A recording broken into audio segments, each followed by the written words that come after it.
زنده نیستن نه خیلی کسی. Can you get just a little bit?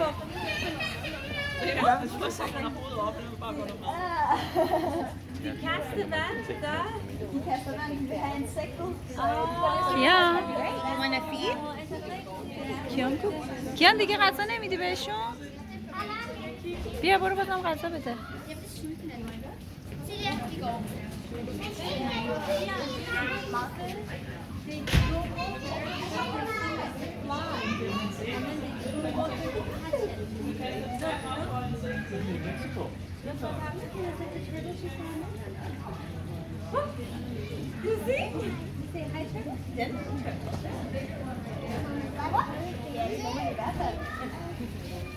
لینا فهمیدی چی شد؟ گفت میتونی این وقتی که میندازی خب با آب میندازی که بیفته این بالا نگه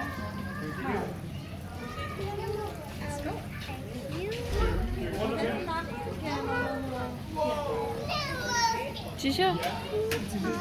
خب باشه چون دست نزن. Du er færdig?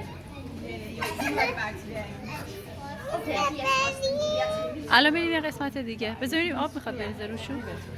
Er det mad til... Det var til fiskene.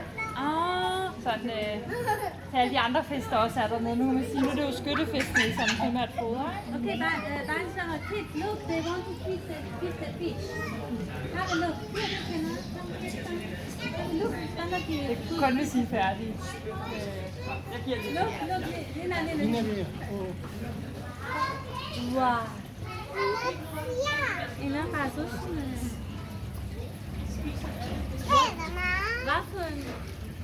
Nu behøver de i hvert fald. Nu behøver de i hvert fald slet ikke flere. Ej, ved du hvad? Jeg er helt sikker på, at hvis Annika hun er med i skålen, så gider de nok stadig godt at spise nogle af de orme, vi har. Kan mennesker også spise det, eller ikke?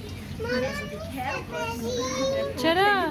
Normalt så er jeg præcis det normalt hvis de ای بابا باشه الان میریم یه قسمت دیگه. باش